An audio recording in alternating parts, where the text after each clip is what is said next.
What are we doing here? And where are we gonna go? It's like we just woke up one morning and then it's welcome to the show. Don't ask any questions, just go with the flow. Make as much money as you can and try your best not to get broke. Copy everything you see on the TV, from the hairstyles to the clothes, and don't think too often, just do exactly as you're told. And if you ever get confused, then just turn towards the alcohol. You'll still hear your thoughts, then just turn up the radio as you learn to live a lifestyle of drugs, sex, and rock and roll.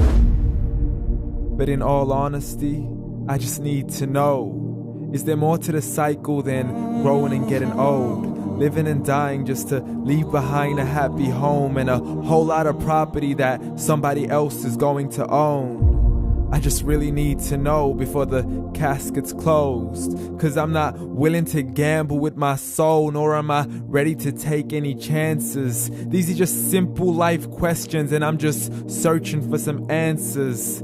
Like, what are we doing here? And what is our purpose? How did we get here, and who made us so perfect?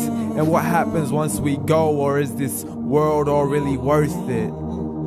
Questions we don't answer because apparently we don't really have to. There's no purpose to this life and our existence is merely natural. Then in that case, please let me ask you, did you create yourself, or was it somebody else who had fashioned you? 'Cause you're a being that's impeccable, faultless and unparalleled. You're a product of supreme intelligence and I'm merely being rational.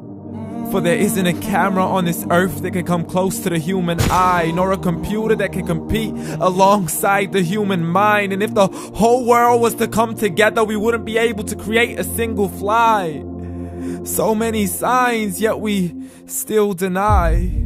As science tries to justify that all this could come from none, when it's a simple sum. 0 plus 0 plus 0 cannot possibly ever give you 1. So from where did all this order come? For everything has its origins, a maker, a creator of its own. I mean, the only reason you're watching this video is because somebody had to press upload.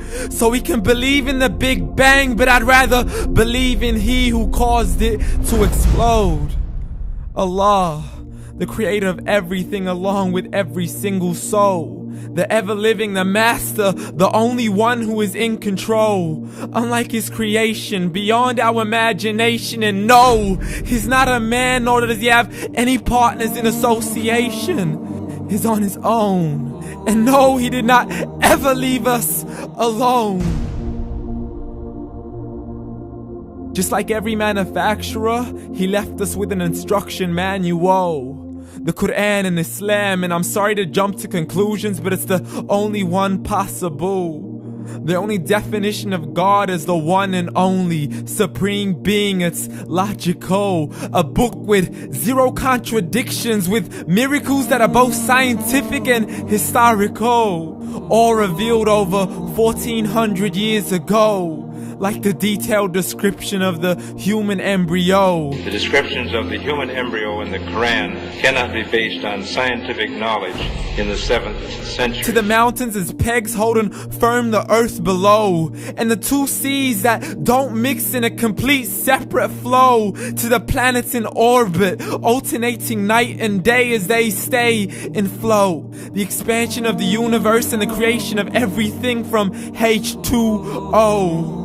To the stories of the past and the preservation of Pharaoh. To identifying the lowest point in the land where Persia defeated Rome. The gushing fluid that created man in the glands between the ribs and the backbone. And not a word has changed, it's still the same. So please explain how all this was known over 1400 years ago.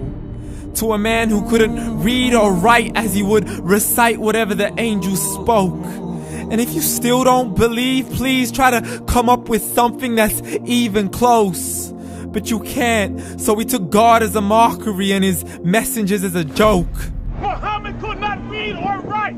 How somebody who can't read or write gonna start a religion? Dismiss these scriptures as legends and tales of the ancient folk as we live life according to our whims, desires, and hopes. Saying this life is the only home we will ever know. We will live then die, then simply turn to bones. YOLO! Correction, after the grass dies, the rain arrives and it regrows, and Allah promises to do the same thing to your very soul and bring you back from your very fingertips to your toes, as the all-seeing supreme being watches us so close, and we are surely being tested in our wealth, our health, and our self, and everything that we've been blessed with. So believe, for we will surely be resurrected and be brought back to our Lord and account for every single deed as He hands us our books and orders us to read. From the bad to the good and everything in between. You yourself are sufficient for your own accountability, so don't be mad at me. You are the one who thought He wouldn't come back to me. I gave you a whole life long to search after me, but you were busy in all that which was temporary, so read. And glad tidings to all those who believed, and if you disbelieve, read. And don't let that day be the first day you find out what your life really means. Read.